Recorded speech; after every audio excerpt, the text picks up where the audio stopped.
Hey everybody, welcome back to RPG Imaginings. This is my review of the Runequest starter set, and what a starter set it is. I'm not going to show the contents of the box because I already did in a previous video, and I'll go ahead and link that video below. What I really want to talk about is what this product is, what makes it awesome, how, in my opinion, it continues with Chaosium's perceived goal of having industry-changing products, because Chaosium's recent starter sets have not been like other starter sets on the market in a good way.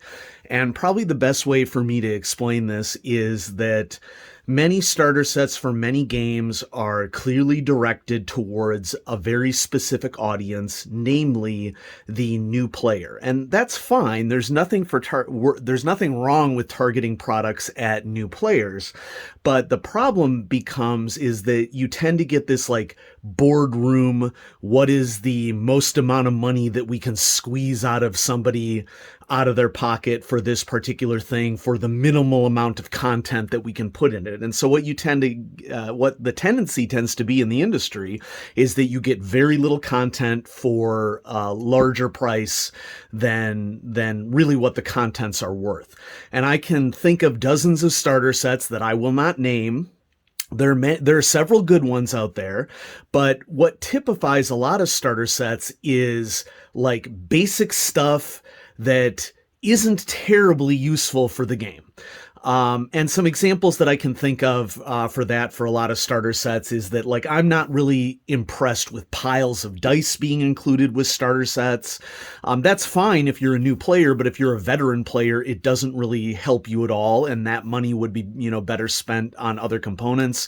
There'll be a highly stripped down version of the rules that basically necessitates that you buy the core book anyway if you really want to play the game.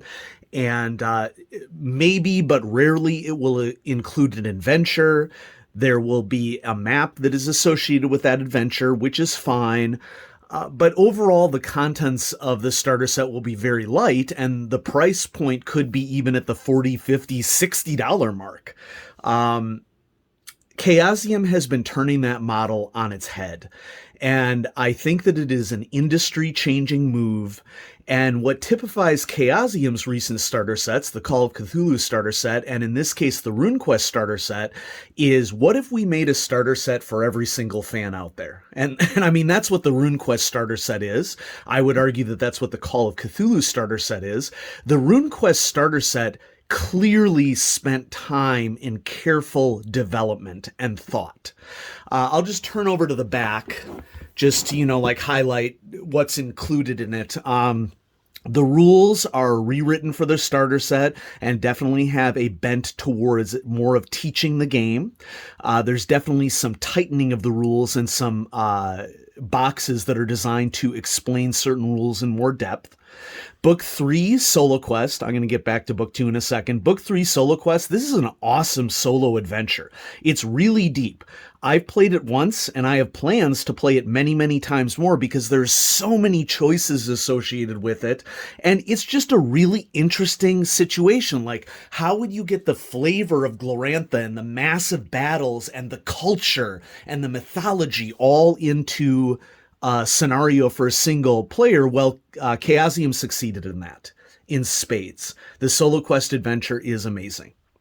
I'm going to spend some time talking about book 2 and 4, and there will be spoilers for these books, and so I'll let you know when I'm getting to the spoiler section of the review. But we have 14 pre-gens on beautiful full-color foldouts. And that's something that I've never seen in a starter set before. Chaosium really wants you to explore the full breadth of the types of characters that you could play for RuneQuest.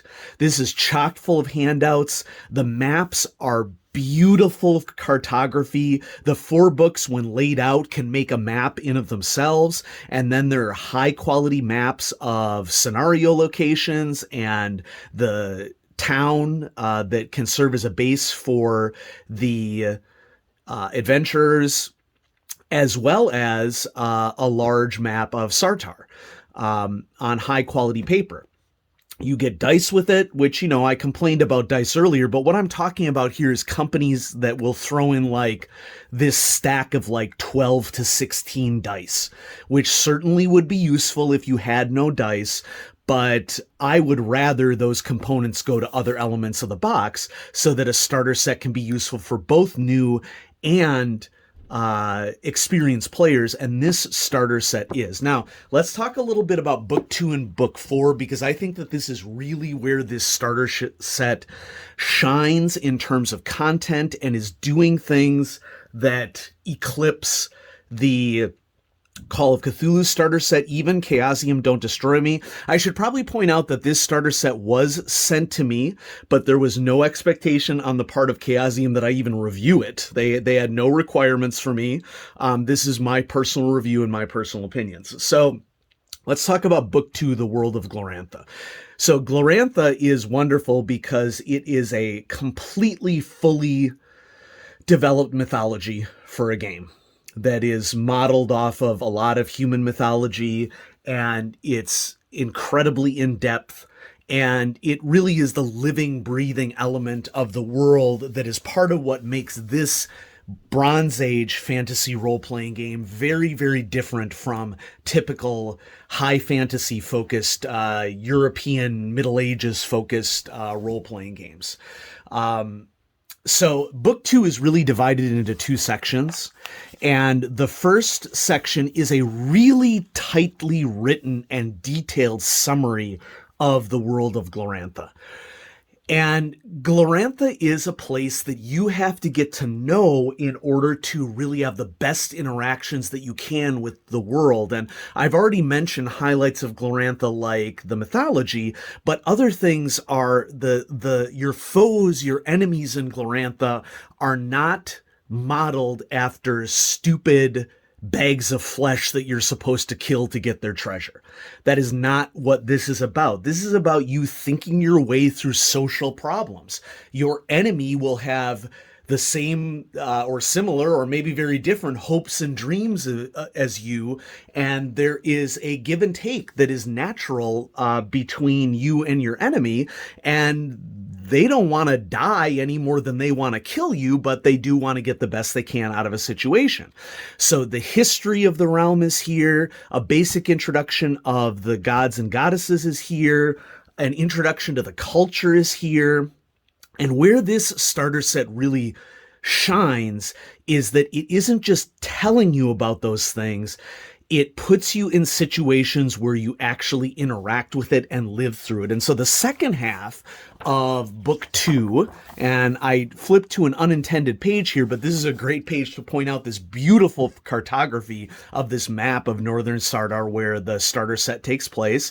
They did a wonderful thing of starting this starter set, setting this starter set in a different area than the typical starting location from earlier published works for Runequest, which has been the Apple Lane area. This one is set around Johnstown instead. And so it's in a slightly different region, but it's very easy to connect characters between the two regions. And so let's see here. We have Johnstown is going to be located somewhere around Dangerford here. The map is so detailed that I can often find a little bit of difficulty of finding that specific location. But Johnstown is located in this area up here. And then Apple Lane is located in this area down here. And it's very easy to connect those two areas together with existing materials. So let's get to the actual second part of the book, which is the city of Johnstown. This is a complete campaign location. I would argue that there is enough detail and information just within this portion of this book to last dozens of game sessions with adventure hooks and personalities and areas to explore. Basically, everything that you would need is right here in this section of this chapter. And in most starter sets, if you were lucky, you will get one thing that is as rich as this one part of this 1 out of 4 books in this starter set. And so this in of itself is amazing and excellent. What are the city politics of Johnstown? Setting the table that this game is, not just about you running around and bashing stuff in. Who are some of the personalities of the area and how do they connect to the mythology of the setting? What's going on in the different portions of the city? Okay. But then where this really shines is where you get to Book 4 Adventures. And Book 4 Adventures, I would argue, does one thing better than the Call of Cthulhu starter set, but does one thing maybe not as well as the Call of Cthulhu starter set, but it's not really a dig on this at all. This Book 4 Adventures, really does a spectacular job of showcasing how RuneQuest plays, how culture and mythology connect to who your characters are and what they were doing. Does it help new players with the game? Yes. Does it help new players with the game as well as the Call of Cthulhu starter set does? I don't think so. But that is like probably the most minimal dig that I could make on a product, that I could. So I just want to spend some time talking about the 3 adventures that are in this book. Several of them I think are classic adventures. I'm newish to RuneQuest. I've only played it twice, and I don't have the years of history that a lot of players do have with it. There's some new work in here as well. And so we have an introduction of how to get people involved with this. And then our first scenario, gosh, look at this artwork. It's no wonder that this artwork is featured on the cover of the starter set itself. And it models what is going on in the world, that you are using spirit magic to augment your sword arm, sort of teaching people just in itself that you have a shield, but it can break. It's like this art is modeling what's going on in the world. This guy is regenerating his limb, So A Rough Landing does a really good job, and it's listed here, bulleted here in the front, as to what sorts of adventures you're going to get into early on in RuneQuest. And so this one is you get back from the battle that happens in Solo Quest, and you get into the market of Johnstown. And I love this initial encounter because this initial encounter with trolls or ooze models the fact that you see a bunch of troll-like creatures destroying an area.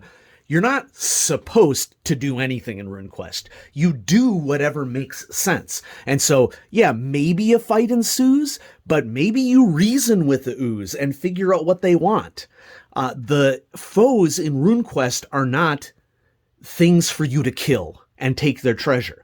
They are beings who have hopes and dreams for you to interact with. And so this initial encounter does a really good job of modeling that aspect of RuneQuest.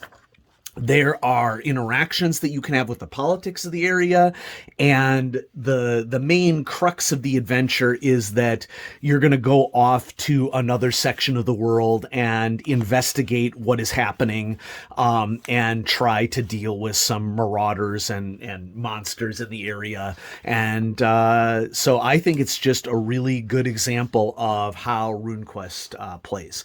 A Fire in the Darkness then turns it to another aspect of role-playing.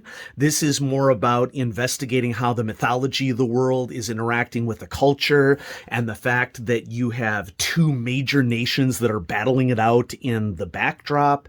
And so this centers around a specific cult in Johnstown, and the fact that many locations in Johnstown have been set ablaze, and a spirit that is the cause of all this, and some impacts that it has had on citizens, so that you can get to know citizens and perhaps gain some allies. And how do you deal with this spirit that is hurting the people of Johnstown? And it's sort of the defense of a city model. You go outside to see what cult might be causing all these problems, and how do you ultimately deal with this spirit that is affecting a particular lunar temple. And it includes, the classic RuneQuest monsters like Rubble Runners. I sort of get the impression that a talented game master could very much flip these 2 adventures on their heads and maybe start with this one in Johnston and just fiddle around with some of the components of it. And then finally we get to the Rainbow Mounds, which, I'll be honest with you, the Rainbow Mounds is probably the richest dungeon exploration that I've ever seen recently in a fantasy role-playing game. Not that there aren't a ton of great dungeon crawls out there, but what makes the Rainbow Mounds different is that this combines all the best elements of role-playing into one. There's something like 3 different factions here that all have their own wants and desires, and some of them, the adventurers can form positive relationships, some neutral relationships, some the adventurers will likely just want to avoid. And so in exploring the Rainbow Mounds, so named because, you see that there's rainbow features based upon the rock that is available, there's just all sorts of possibilities of finding strange mushrooms that can affect the characters and might harm them, or in rare cases might give them a benefit. There are physical challenges here, not just combat, but so combat challenges, fighting things versus physical challenges where just working through a cave system can itself be an issue. There's a interrelationship between trollkin and trolls and newtlings, introducing you to different races in Runequest and what their hopes and desires are. Sorry about the dogs howling in the background. Nothing I can do about that. And who is in control of this cave system, and can you work out a deal with the leader of the cave system? How are you going to avoid or not avoid a terrible monster that exists within the cave system? There's just so much that could be done within the Rainbow Mounds for players to explore. There's a section with scenario seeds and rumors, all of which could develop into more encounters elsewhere in Glorantha. This is a nice little additional add, the Glorantha calendar at the end. I'm going to be honest with you, understanding the Gloranthan calendar has been a struggle for me, and so to see this at the end, that's a wonderful thing. You combine this with the strike rank sheet, cardboard sheet that comes with the starter set, and this is clearly a starter set that was designed by gamers, for gamers, at an affordable price point. So let's talk a little bit about pricing and marketing and what Chaosium is doing here, because Chaosium is kind of bucking the industry under these circumstances. I am not a Chaosium insider. I don't have any connections to anybody who builds products for Chaosium. They will send me product, to sample and for review, but I don't have any inside track here, folks, okay? I'm a Chaosium fan. I write for Miskatonic Repository. I love Call of Cthulhu, but I certainly don't have any, background knowledge of what's going on here. What I suspect is going on here, and suspect makes it sounds like it's a negative, but it's really not. It's more like a compliment, is that I don't suspect that Chaosium is making a huge profit on these starter sets. So for 30 USD, for how jam-packed this box is, I find it difficult to see how they are making much profit off of this product. This is an amazing product that can appeal to both people who've never played RuneQuest before, to the grognards who have been playing RuneQuest for decades. And at a $30 price point, for the amount of stuff that you get for this, this is what a starter set should be, in my opinion, for the industry. Like, if you really want to get someone into a game, give them several dozen hours of stuff to play with. And I actually think that that is a minimization of this. I think that I could see the material in this set giving you 50, 60 plus hours of content. And I don't think that that's hyperbole at all. So the folks at Chaosium seem to have made the decision, what if we attract people by really proving to them that we support them, and that we want them to be part of the gaming community, and we want them to have a ton of fun, and that we want to be extra careful that we don't treat the smart consumers in the audience as if we're tricking them and giving them low value with high cost. Prove to everybody out in the audience that we want you to be part of this fun endeavor that we all play for, and here is nearly everything that you need, not just to get started, but get you into the intermediate area. And yeah, please buy the core book and please buy our other products, and we'd love you to continue with the game. So the Runequest starter set is amazing. It is by far the best starter set that has been produced for a role-playing game, and I stand by that statement, and I think that that statement is defensible.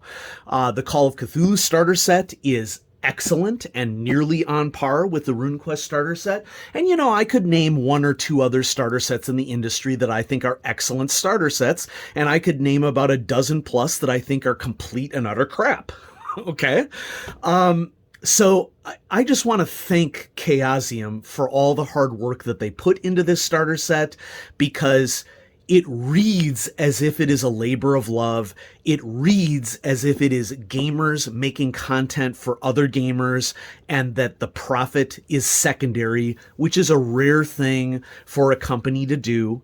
Now, perhaps one of the reasons why Chaosium was able to do this is because all the marketing that they've done over the last several years to really make Call of Cthulhu explode onto the scene has given them some more capital to do things like that. And if that benefits RuneQuest and 7th Sea and other games moving forward, I'm all for it.